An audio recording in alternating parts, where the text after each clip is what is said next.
Break के बाद आप सभी का बहुत स्वागत है सी न्यूज भारत में। नमस्कार, मैं हूं रत्ना। रुक करेंगे न्यूज बुलेटिन की और बात होगी कैमूर की, जहां रामगढ़ प्रखंड स्थित राजकीय मध्य विद्यालय में शिक्षा विभाग के निर्देश पर अभिभावक शिक्षक संगोष्ठी का आयोजन किया गया। साथ ही बात होगी रामगढ़ की, जहां मांडू अंचल कार्यालय में भूमि संबंधी कार्यों में दलालों के सक्रिय होने और रिश्वत मांगने के आरोप सामने आए हैं। तमाम खबरों पर विस्तार से चर्चा करेंगे। शासकीय कन्या उच्च माध्यमिक विद्यालय गंधर्वपुरी में बारिश के बाद जल भराव से हालात बिगड़ गए हैं। मुख्य गेट पर पानी भरने के कारण छात्राओं को स्कूल पहुंचने में भारी परेशानी का सामना करना पड़ा। यहां तक कि शिक्षकों को बच्चों को गोद में उठाकर अंदर ले जाना पड़ा। स्थानीय लोगों का कहना है कि हर साल यही स्थिति रहती है, लेकिन अब तक अस्थायी जल निकासी व्यवस्था नहीं की गई है। इससे बच्चों की सुरक्षा और स्वास्थ्य दोनों पर खतरा बना हुआ है। अभिभावकों और ग्रामीणों ने प्रशासन से जल्द और अस्थायी समाधान की मांग की है, ताकि छात्राओं की पढ़ाई प्रभावित ना हो। बताएंगे सर, क्या समस्या है यहाँ पर? सर, हमारे विद्यालय में ये लगातार पुराने वर्षों से भी जो स्कूल का जो निकासी नहीं है, इसके लिए हमने ग्राम पंचायत को भी पिछली बार अवगत करवा दिया, जनप्रतिनिधियों को करवा दिया, हमारे प्राचार्य महोदय को भी अवगत करवा दिया है, बीआरसी महोदय को, लेकिन कोई समस्या का हल नहीं निकलता। सबसे बड़ी समस्या हमारे साथ ये है कि हमारे पास छोटे बच्चे, प्री प्राइमरी के बच्चे, नर्सरी यूकेजी के बच्चे, 3.5 साल से 5-6 साल के बच्चे, उनको हमको तोप के नदी क्रॉस, ये जो इस प्रकार से जो पानी भरा उसको क्रॉस करके क्लास, और यही हमारे पास यहाँ आरओ लगा, पानी के पीने की व्यवस्था बच्चों के लिए, हम सुरक्षा करें बच्चों की या पढ़ाएं। हम ये कर सकते हैं कि ज़्यादा से ज़्यादा इस प्रकार से यदि पानी भरा रहेगा तो हम जो बच्चों की छुट्टी कर देंगे। ना किसी ने समस्या का समाधान नहीं किया? आज तो कोई समाधान नहीं। पिछली बार जो हमारे वो मंत्री जी थे गोस्वामी जी, उनको हमने बोला था तो उनने पंचायत में जो एक पाइप लगा दिया था, लेकिन छोटा पाइप होने की वजह से पूर्णतः पानी निकला नहीं और कोई निकासी नहीं। और ये जो मेन निकासी का उद्देश्य है कि जो ग्राम पंचायत द्वारा जो बनाई गई है नाली, वो आगे से जाके छोड़, इस कारण तो पानी नहीं निकला। और आगे भी जब हमने देखा भी जाके तो नालियों में बड़े बड़े लक्कड़ पड़े हुए, बड़ी बड़ी जो है नीम की है, बम्बूल की बड़ी बड़ी लकड़ियाँ पड़ी है, तो इस कारण तो पानी आगे नहीं निकला। आएंगे सर, ये आपके विद्यालय में पानी भरा हुआ है तो क्या कारण है? ये नाली आगे से क्रॉस नहीं हुई, पूरी वहाँ छोड़ दी गई, पूरी अधूरी नाली है, उसका निकास नहीं किया। तो इसके बारे में आपने पंचायत को 25 बार कम से कम अवगत करवा दिया, 3 साल से करवा दिया, लिखित में आवेदन भी दे दिया, कोई सुनवाई नहीं। मान लो बच्चे के साथ कोई हादसा, जब जो है कि बच्चे जो है घुटने पानी भरा हुआ है, और इसके लिए मैंने सब कितने भी जनप्रतिनिधि सभी को इसका अवगत करवा दिया गया कि मेरी ये पोजीशन है। इसके बावजूद भी इसमें कोई ऐसा कोई काम हुआ ही नहीं कि इसको कोई सुधार कर दे। देवास से सी न्यूज संवाददाता साजिद पठान की रिपोर्ट। इगलास नगर में लगातार बढ़ते अतिक्रमण और सड़क किनारे खड़े फलों के ठेले, टेम्पो, ई रिक्शा के कारण मुख्य चौराहा, गोंडा तिराहा सहित पूरे नगर में दिन भर जाम की स्थिति बनी रहती है, जिससे आम लोगों को भारी परेशानी का सामना करना पड़ता है। इसी बीच यातायात व्यवस्था को सुचारू करने के लिए कोतवाली के उप निरीक्षक अजीत कुमार, उप निरीक्षक दीपक कुमार और हेड कांस्टेबल जबर सिंह मौके पर पहुंचे और सख्ती से ट्रैफिक नियंत्रित करने लगे। इस दौरान अचानक मौसम ने करवट ली और तेज गर्जना के साथ मूसलाधार बारिश शुरू हो गई, लेकिन खराब मौसम और भीगते हुए हालात के बावजूद पुलिसकर्मी लगातार डटे रहे और वाहनों की कतारों को व्यवस्थित कर यातायात को चालू रखने में जुटे रहे। स्थानीय लोगों ने पुलिस के इस प्रयास की सराहना की। हालांकि उन्होंने अतिक्रमण और अव्यवस्थित पार्किंग की समस्या का अस्थायी समाधान करने की मांग भी उठाई है, ताकि रोज रोज लगने वाले जाम से राहत मिल सके। इगलास से सी न्यूज संवाददाता इंद्रजीत प्रेमी की रिपोर्ट। कैमूर जिले के रामगढ़ प्रखंड स्थित राजकीय मध्य विद्यालय डायरेक्ट में शिक्षा विभाग के निर्देश पर अभिभावक शिक्षक संगोष्ठी का आयोजन किया गया। कार्यक्रम की शुरुआत मीना मंच की नोडल शिक्षिका सुनीता कुमारी और छात्राओं द्वारा स्वागत से हुई। बैठक में ड्रॉप आउट, सरकारी योजनाएं, विद्यालय की मौलिक सुविधाएं विषय पर चर्चा की गई। प्रधानाध्यापक हरिदास शर्मा ने कहा कि विद्यालय में ड्रॉप आउट की समस्या नहीं है। बच्चों की नियमित उपस्थिति में अभिभावकों की भूमिका महत्वपूर्ण है।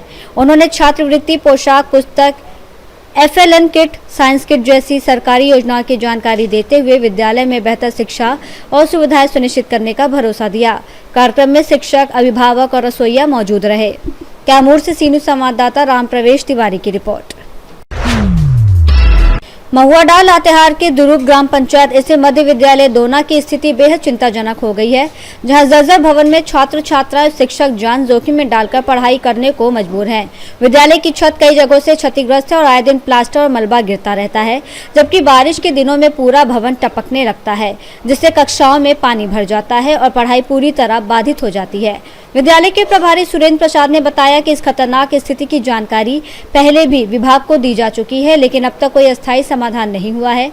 वहीं जिला शिक्षा अधीक्षक ने कहा है कि सभी विद्यालयों की रिपोर्ट तैयार की जा रही है और जर्जर भवनों की मरम्मत या पुनर्निर्माण की कार्रवाई जल्द की जाएगी।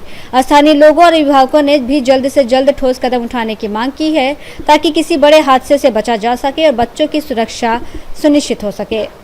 जर्जर हो गया है, इसको लेकर क्या पहल कर रहे हैं?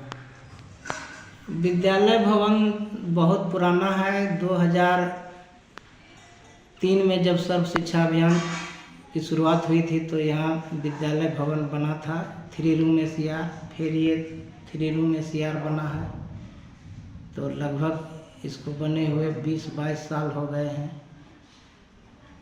तो भवन की स्थिति तो पुराना भवन है। तो इसको लेकर रिपोर्ट किए ऊपर तक कि कभी भी घटना हो सकती है, भवन जर्जर हो गया है? ऊपर ऐसे हम अपना ऑफिस में इसकी सूचना दिए थे पहले। अच्छा। कि ऊपर से छत जो है उसमें छड़ दिख रहा है, पानी भी चूता है? पानी नहीं चूता। अच्छा। छत का रड दिखने लगा, प्लास्टर टपक रहा है।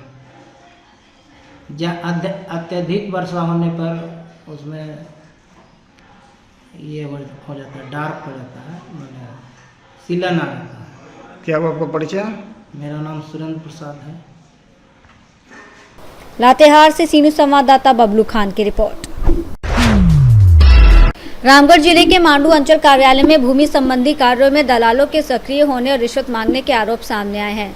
सोडीहा गांव के एक भूमि स्वामी अफीना खातून ने आरोप लगाया कि 2.5 डिसमिल जमीन के मोटेशन के लिए उनसे 30,000 रुपए की मांग की गई और राशि न देने पर उनका आवेदन रद्द कर दिया गया। इस पर उन्होंने अंचल कार्यालय में हंगामा भी किया और कई दिनों से चक्कर लगाने की बात कही। वहीं अंचलाधिकारी ने बताया कि वो फिलहाल फील्ड में है और कार्यालय लौटकर मामले की जाँच कर अपना पक्ष रखेंगी।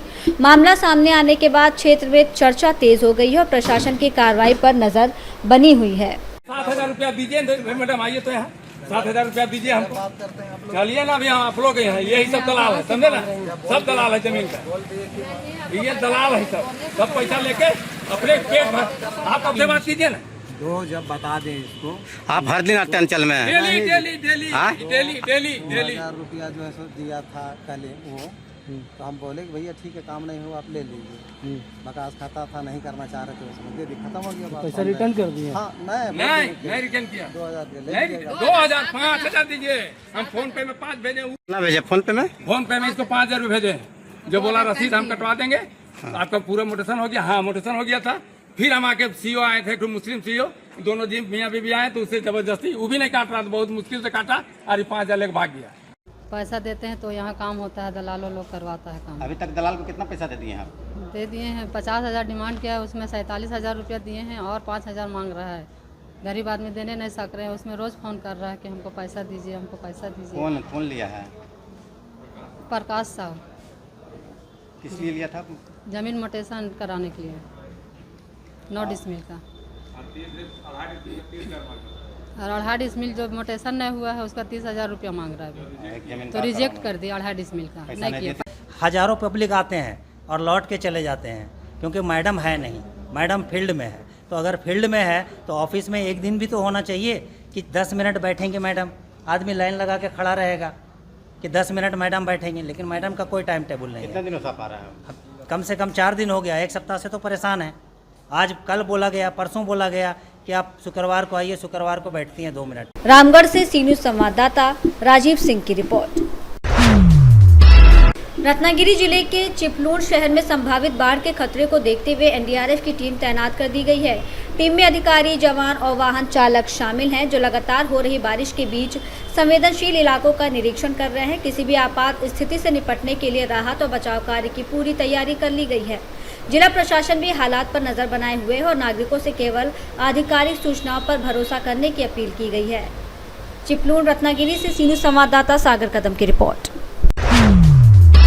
रत्नागिरी जिले के खेड़ तालुका में मांडवी एक्सप्रेस से चलती ट्रेन में एक दर्दनाक घटना सामने आई है, जहां एक व्यक्ति, एक महिला और लगभग 1.5 साल का बच्चा ट्रेन से कूद गए। यह हादसा कोंकर रेलवे मार्ग पर मेटे गांव के पास हुआ। इस घटना में शुभ्रा आतिश दिवेकर की मौके पर मौत हो गई, जबकि सचिन सत्यावान जुवले और उनका छोटा बच्चा गंभीर रूप से घायल हो गए। दोनों घायलों का अस्पताल में इलाज चल रहा है। रेलवे पुलिस ने मौके पर पहुंचकर सभी को अस्पताल भेजा और मामले की जाँच शुरू कर दी है। प्रारंभिक तौर पर इसे आत्महत्या का प्रयास माना जा रहा है, हालांकि वास्तविक कारणों की जांच की जा रही है। आणि आज नेमका प्रकार घडलाय तो नेमका काय घडलाय? माझं नाव श्रीकांत जाधव जाधव, गाव कोचवली. मी पोलीस पाटीला गेली 34 वर्ष मी पोलीस पाटील भोगतो. आता जो प्रकार झाला की संध्याकाळी 6:30 पावणे 7ला आमच्यावर ट्रेन थांबली. त्या ट्रेनमधून असं समजलं की एक महिला, एक छोटा मूल आणि सचिन जोड यांनी उड्या टाकलेल्या. महिला जागेवरती गेली होती. छोटा मूल चांगलं होतं आणि सचिन जोडे हा बेशुद्ध अवस्थेत पडलेला होता. असं आम्ही जाईपर्यंत त्याच्यामध्ये रेल्वेवाले आले आणि त्यांनी खेडला त्याने घेऊन आलेले. पण आज सचिन जोडे जो असा आहे त्याने 12 मे 2026मध्ये याच वर्षी आपलं स्वतःचं राहत्या घर जाळून टाकलेलं आणि तिथून तो पलायन म्हणजे तो फरारी होता. आम्ही पोलीस शोध तपास चालू करत होते. 16 मेला त्याच्या आम्ही लोटे आवासीमध्ये गाडी 2 व्हीलर गाडी होती ती पकडलेली. पोलिसांच्या सहाय्याने आम्ही गाडी ती पकडलेली, ती जमा केलेली आहे हेड पोलीस स्टेशनला. आणि त्याच्यानंतर तो जून महिन्यामध्ये असं समजलं की चिपळूणला आलेला आहे. आम्ही एलवे साहेब वगैरे, आम्ही मुंडे साहेब वगैरे आम्ही गेलो आणि ते चिपळूणला उतरल्यानंतर त्यांनी जो पलायन केला त्या वाळूच्या डोंगरामध्ये लापता होता. त्याचा पण आम्ही धावपणातून तपास केलेला, पण तो ती जी महिला आहे ती कोण आहे? सापडला. हा महिला जी आहे ती त्याच्या आते भावाची मिसेस आहे. कारण तो आते भाऊ वारल्यामुळं ही महिला त्याच्याबरोबर राहायची. त्याची जी सख्खी बायको नसून एक ठेवलेली फक्त स्त्री होती आणि तो छोटा भाऊ. आणि याची पहिली मिसेस आणि 2 मुलं ही ह्याच्या आईची असतात. एवढं मला सांगायचं. खेड़ रत्नागिरी से सीनू संवाददाता सागर कदम की रिपोर्ट। रोहतास पुलिस ने साइबर अपराध के खिलाफ बड़ी कार्रवाई करते हुए सासाराम नगर थाना क्षेत्र स्थित आशीर्वाद होटल में छापेमारी कर अंतर्राज्यीय साइबर ठग गिरोह के 4 सदस्यों को गिरफ्तार किया है। पुलिस ने इनके पास से 4 मोबाइल फोन, बैंकिंग दस्तावेज, एटीएम कार्ड और अन्य कागजात बरामद किए हैं। प्रारंभिक जांच में सामने आया है कि ये गिरोह देश भर में साइबर ठगी की रकम के लेन देन के लिए लोगों के बैंक खाते और एटीएम कार्ड उपलब्ध कराता था और इसके बदले ठगी की रकम का करीब 2.5% कमीशन लेता था। डीएसपी विप्लव कुमार ने बताया कि गुप्त सूचना के आधार पर की गई इस कार्रवाई में 4 आरोपियों को मौके से पकड़ा गया, जिनमें 3 रोहतास और 1 कैमूर का निवासी है। पुलिस अब गिरोह के अन्य सदस्यों की तलाश में जुटी है और लोगों से अपील की है कि किसी भी संदिग्ध कॉल या लिंक पर अपनी बैंकिंग जानकारी साझा न करें। मामला है दिनांक 3/7/2026 को लगभग 7 बजे के करीब में सासाराम नगर थाना को सूचना मिलता है कि कुछ अपराध कर्मी जो है वो प्रभाकर मोड़ के पास एक होटल है आशीर्वाद, उसमें ठहरे हुए हैं। ये कोई अपराध की घटना कारित करने के लिए वहाँ रुके हुए हैं। इस सूचना के सत्यापन पर पुलिस अधीक्षक महोदय के दिशा निर्देशन में और अनुमंडल पुलिस पदाधिकारी सासाराम 1 के नेतृत्व में एक टीम गठित की गई। टीम ने त्वरित कार्रवाई करते हुए वहाँ रेड किया और वहाँ पर से 4 लोगों को गिरफ्तार किया गया। ये 4 लोग जो थे वो साइबर फ्रॉड के काम में संलिप्त थे। इसमें पाया गया कि ये लोग जो है लोगों का खाता का प्रयोग करके साइबर फ्रॉड में देते थे और उसके बदले जो साइबर फ्रॉड की जो रकम आती थी उसको 2.5% जो है इनको कमीशन के तौर पे मिलता था। ये हर जगह रैकी करते थे और उपयुक्त स्थान पे जाकर और वहाँ के लोगों से संपर्क करके खाता प्रोवाइड करते थे और उनको प्रलोभन देके इस कार्य में संलिप्त करते थे और साइबर फ्रॉड का कार्य कराते थे।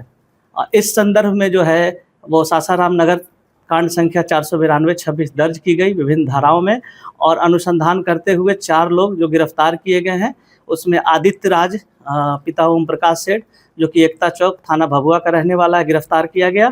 अमन कुमार उर्फ अमन पटेल पिता कृष्णा चौधरी जो कि थाना बघेला जिला रोहतास का रहने वाला है। आदित्य कुमार उर्फ हेमंत पिता अजीत कुमार धनकाड़ा धौधाड़ जिला का रहने वाला है। राजकुमार उर्फ शुभम पिता राजीव रंजन वर्मा सलेमपुर थाना नोखा जिला रोहतास का रहने वाला है। इसमें बताते चले कि आदित्य राज जो है वो तेलंगाना से ये रहता है और वहाँ पर जो है उसके द्वारा जो है वहाँ के कुछ लोगों के साथ जो है संपर्क में है और साइबर फ्रॉड के काम जो है कराता है और विभिन्न जगहों पर रेकी करके और वो बैंक खाताओं को जो है उपलब्ध कराता है ताकि उसमें साइबर फ्रॉड का रकम मंगाया जाए और इसके द्वारा जो है अन्य जगह उसको वितरित कर दिया जाए। इस प्रकार यह जो है साइबर गिरोह का भंडाफोड़ हुआ है और अनुसंधान में SIT की टीम अन्य चीज़ों पर छानबीन कर रही है और उस पर जो भी तथ्य आएंगे उस पर अन्य कार्रवाई भी की जाएगी।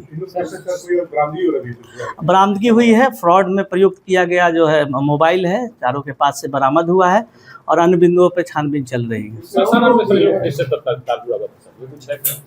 सासाराम में ये ठहरे हुए थे और यहाँ रेकी करके जो है कुछ घटना को कारित करना चाह रहे थे और पुलिस की तत्परता आसूचना तंत्र के आधार पर इनको जो है घटना से पहले इनको जो है गिरफ्तारी की। बिहार रोहतास से सीनू संवाददाता पंकज कुमार की रिपोर्ट। विद्यापति नगर थाना पुलिस ने गुप्त सूचना के आधार पर बाजितपुर में छापेमारी कर 30 लीटर देशी शराब और शराब तस्करी में इस्तेमाल एक अपाची मोटरसाइकिल बरामद की है।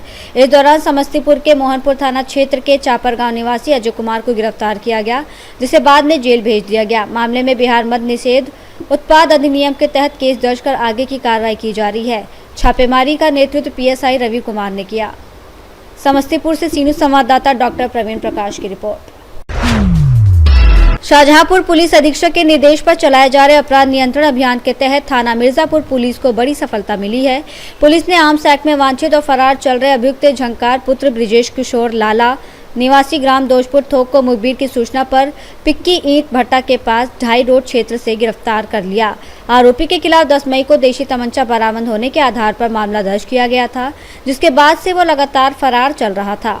गिरफ्तारी के बाद पुलिस ने आवश्यक कानूनी कार्रवाई शुरू कर दी है और आरोपी को न्यायालय में पेश किया जा रहा है। शाहजहांपुर से सीनू संवाददाता रवि की रिपोर्ट। बुलेटिन में फिलहाल इतना ही। देश और दुनिया की तमाम बड़ी खबरों के लिए देखते रहिए सी न्यूज़ भारत।